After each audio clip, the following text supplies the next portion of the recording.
Hello, folks, and welcome to Bayer for Health India podcast, Heart Matters. I am Amit Gupta from Bayer. I lead the digital marketing at Bayer Pharmaceutical Private Limited.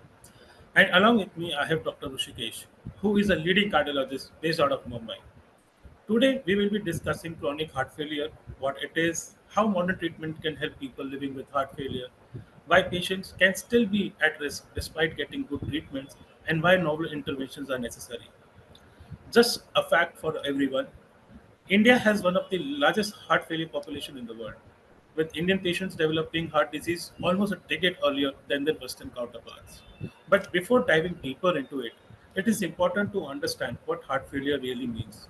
Dr. Rishikesh, if you can just tell our viewers what heart failure really is, it would be great. Right. So people often get confused between the heart failure, cardiac arrest, and heart attack. So when we say the heart attack is because of blockages in blood vessel which supplies blood to the heart, that is leading to heart attacks. So this blockage ruptures, creates a clot, or there is a reduced blood supply to particular segments of heart, and that is leading to the heart attack. Heart failure is actually inability of the pump sufficient blood as per the body demand by the heart. So either if it is because of muscle weakness or the muscle have become too stiff to sufficiently pump the blood. While the cardiac arrest is where the heart function ability has been stopped. So either the heart is beating so fast that effectively it is not pumping, or the heart rate has rhythm so stopped that it is not pumping. So in short, heart failure is inability of the heart to pump the sufficient blood as per the body demand.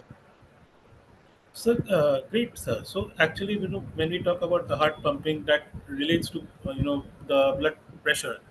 So if you can just tell us what are the other causes for heart failure? Right. Before going to the causes, what I'll say is what are the symptoms of heart failures. So what the Yes, common sir. people feels is they mainly feel the breathlessness. They have the swelling on the legs. They need to get up because of breathlessness in the night time. They feel overall effort tolerance has reduced. So initially they used to walk for 2 rounds in the society, and now the single round making them more feel tired and weak.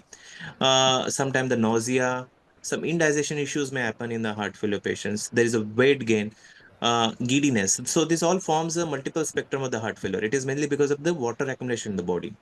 What are the causes? As you also saying, the hypertension is the leading causes, but of late, as the age advancing, we can see that a lot of coronary artery disease incidences is happening. So the coronary artery disease is another important cause of heart failure. So coronary artery disease, as I said, there are blockage happens in the blood vessel which supplies blood to the heart, which leads to the reduced efficiency of the heart because it is not getting the blood as it is required.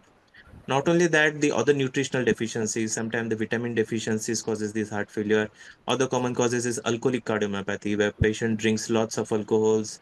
So alcohol is another thing. Another toxins. Common causes what we say is a post-viral myocarditis, like COVID that we many of these witnesses. So not only COVID, but any viral infection per se are known to affect the heart muscles, leading to heart function going on the lower side. Other than that, there are many other genetic causes are there. There are some valvular diseases are there. Severe anemias are there. So, nonetheless, these are the common causes we see in the clinical practice. Yes, sir. So actually, sir, one more question comes to my mind. So if a person is who is a heart failure patient, what are the challenges or the burdens faced by him? If there are certain stats revolving around it. Sorry, your signal got broke. Okay. So I'm saying, sir, that according to you, what is the burden and challenges faced by heart failure patients in the real world? If you can share some stats for our audience. Right. You will see that unfortunately, the India is harboring the maximum number of heart failure patients in India. The statistics wise, you will see the majority of the deaths are because of cardiovascular diseases, and the heart failure forms the major stance of those. Heart failure is once even patient have a heart failure, they have a recurrent admissions. We say the 50% of survival at the 5 years down the line. This is in spite being on the best of medical care. These may vary patients based upon their comorbidities like the kidney issues, their overall body mass index, their basic blood pressures. There are other comorbidities. By and large, even the US guidelines or even the statistics says that 20%, 25% of patients get readmitted in first 30 days of heart failure. Okay, okay. So, sir, are there any guidelines or any, if you can just talk about the brief, in brief, what are the treatments for heart failure? So you'll see, as you can see, it is the leading cause of death, almost 50% mortality over 5 years down the lines. Okay, this is despite being on a best of the medical cares. So previously, this mortality be very high. You can see this mortality is even higher than many of the cancer patients. So this is often get neglected. So the science is really advancing over the last decade. I think the science has really advanced. Many of our patients who are waiting for the heart transplants, they are doing better on medication. So there are definitely certain subsets of medications are there. What we say there are four pillars in management. So there are ACE inhibitors or ERNI class of medication. There are some beta blockers. There are some MRR receptor antagonists are there, and we say the SGLT inhibitors. So these are the four mainstays. But in spite of these, many patients remain symptomatic. So there are many advances. So there are ivabradine. There are some dianitrate kind of combinations, riociguat. So what I meant to say, that many drugs have come up in the market and which has really improved the symptom for the patient. Over and above, when this patient still remains symptomatic, we have lot many to offer. So we have many device therapies, like we offer them a combo devices, or there are some lot CRT devices, or there are conduction system pacings are there. There are some artificial hearts are there. There are temporarily LVAD supports are there. And yes, there are certain substrates who are still refractory to all kind of patient treatments. We can consider this for the heart transplant. That's great, sir. So, just a question that comes to my mind, that since there has been significant advances in medical treatment, as you have highlighted, but still many patients with heart failure continue to deteriorate. Why is that? So you'll see the heart failure is a chronic process. Though patient clinically may be seemingly symptom stable free, but what happen? I always tell patients. So God has given everything in excess. Like if you have two kidneys, we can survive on the one kidney. God has given these excess things to manage the stress on the body. So similarly for the heart, God has given everything in an excess. When the heart become weak, so it is job of two is done by the one. So whenever there's a stress happen on this, it's gonna fail. So those seemingly patient is stable, but whenever there is a overexertion, there are increased water intake, any infections, low hemoglobins, non-compliance with medications, the job of two is done by the one, and it doesn't cope up with that stress, and these are the time they start getting symptoms of heart failure.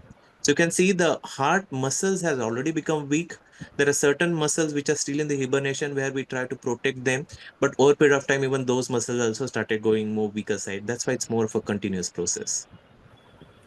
That's insightful. In fact, when I was actually learning more about heart failure, one thing surely came, that there is a realization that chronic stable heart failure is misleading. Even if the symptoms have stabilized or no longer evident, still a person who has actually had an episode of heart failure can have a heart failure. If you can just elaborate on this, sir, that will be great. So as I said, whenever there's a stress on body, patient will get decompensated. So these stresses commonly, if you'll ask me, it's non-compliance with medications. Certain medication causes frequent diuresis for them. So they avoid taking certain medications. So diuresis, then they have to go for the frequent urination. So they try to avoid certain medications, or they start feeling they're all right and they start skipping some medications. Over and above, any recent decompensation happens because any infection happens. So infection by and large, some another time one need to get one get exposed, like any viral infections, any URTIs, any fever per se, any urinary tract infection. So this increases the body demand for the body, and when the heart doesn't cope up, they start getting failure. Not only that, increase water intake, increase salt intakes, over exertion sometimes happen. They go for some travel somewhere, some yatra, they need to work more. So these are the patients who can't take that much of stress. So there are always stressors like anemia, infections, overexertion, non-compliance with medicines, increased water intake, increased salt intakes, um, and sometimes the arrhythmias happen. Sometimes there's sudden structural problem happens, like some wall ruptures or caudal ruptures, or maybe another fresh cardiac event in terms of another heart attack. They get it and they get decompensated. And that's quite something which needs to be looked upon by every patient. But doctor, one more thing, when I was learning more about heart failure, there was a term known as residual risk, and that actually caught my eye. If you can just explain what residual risk actually means. So as I said, where patient once get hospitalized, they get stabilized. Once they are all right, in fact, they're twice more likely to have another episodes in the initial years or so. We say 25% of admission happens in the initial 30 days of admissions. Not only that, you will see that one out of these six patients dies in first 1 year of those hospitalization. Recurrent hospitalizations are making them prone for more and more mortalities. We say even 80% of mortality if two or three admissions happens because of heart failure in a short span. So that's what is the residual risk of rehospitalizations. increased mortalities, and sudden death in these patients are very common.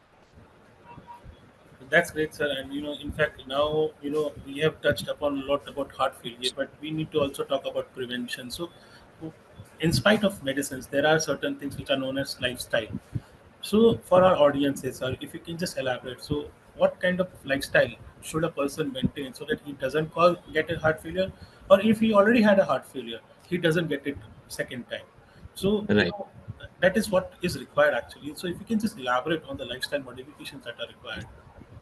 Right. So as I said, the common causes of heart failure are toxins like smoking, lot of alcohol, nutritional deficiencies, and all. So if we can first, we need to have a good lifestyle in terms of regular exercise, avoid drinking alcohols, smokings, tobacco consumption need to be curtailed down. Obviously, they need to be stopped. We should know our numbers, like what is our blood pressure, what is your sugar levels, what is your cholesterol values. Try correct those things. Keep a regular health checkups. That's the one which can help to prevent certain episodes of heart leading to the heart failure. So this can definitely prevent to certain extent. Beyond that, those who already have a heart failure, how we can reduce the readmission. So I always tell the patient to monitor their daily body weight. We see whether they are taking medicines properly or no. We follow up them on a regular basis. Why it is important? Because we can pick up the early signs of before patient getting hospitalization. So there are certain early warning signs are there, like some swelling in the legs are there. So they we titrate certain medication, we titrate the doses.